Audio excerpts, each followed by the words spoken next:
بسم اللہ الرحمن الرحیم۔ السلام علیکم، میں ہوں علی اصغر اور آپ دیکھ رہے ہیں میرا یوٹیوب چینل۔ توشہ خانہ کیس میں عمران خان کو 3 سال کی سزا اور زمان پارک سے گرفتار علامہ سعد حسین رضوی کو گرفتار کرانے والا آج خود گرفتار ہو گیا۔ اس ویڈیو میں ہم اسی کے متعلق بات کریں گے۔ ناظرین کرام، توشہ خانہ کیس کے حوالے سے سیشن کورٹ کے جج ہمایوں دلاور صاحب نے آج عمران خان صاحب کو ذاتی حیثیت میں 8:30 بجے طلب کیا ہوا تھا۔ اس کے علاوہ عمران خان کے وکیل خواجہ حارث صاحب نے اس بات پر دلائل دینے تھے کہ آیا توشہ خانہ کیس قابل سماعت ہے یا نہیں۔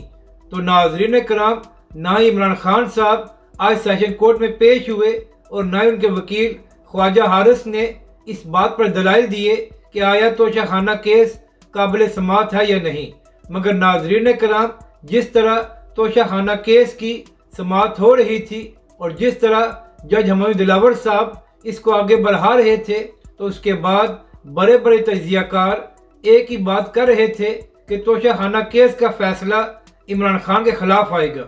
ناظرین کرام، ارشاد بٹی صاحب جو پی ٹی آئی پرو صحافی سمجھے جاتے ہیں، انہوں نے جیو نیوز کے پروگرام رپورٹ کارڈ میں بات کرتے ہوئے کہا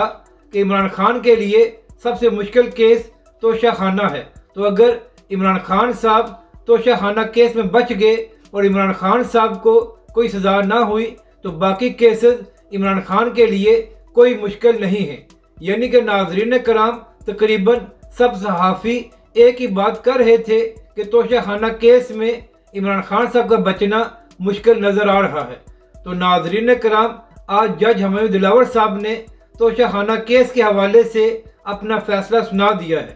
جج ہمایوں دلاور صاحب نے اپنے فیصلے میں کہا کہ اس میں کوئی شک نہیں ہے کہ عمران خان صاحب نے بے ایمانی کی ہے اور خان صاحب نے جھوٹے گوشوارے جمع کرائے ہیں۔ ناظرین کرام، اس کے بعد جج ہمایوں دلاور صاحب نے توشہ خانہ کیس میں عمران خان صاحب کو 3 سال کی سزا اور 1 لاکھ روپے جرمانہ عائد کیا ہے، اور فیصلے میں کہا گیا ہے کہ اگر عمران خان صاحب نے جرمانہ ادا نہ کیا تو پھر خان صاحب کو مزید 6 مہینے سزا ہوگی۔ یعنی کہ ناظرین کرام، جس طرح بڑے بڑے تجزیہ کار اور صحافی کہہ رہے تھے کہ توشہ خانہ کیس کا فیصلہ عمران خان کے خلاف آئے گا، تو ٹھیک اسی طرح یہ فیصلہ عمران خان کے خلاف آیا ہے، اور اب سے تھوڑی دیر پہلے زمان پارک سے عمران خان صاحب کو گرفتار کر لیا گیا ہے، اور حکومت کے مطابق عمران خان صاحب کو اڈیالہ جیل میں منتقل کیا جائے گا۔ اب یہاں پر ناظرین کرام، اہم بات یہ ہے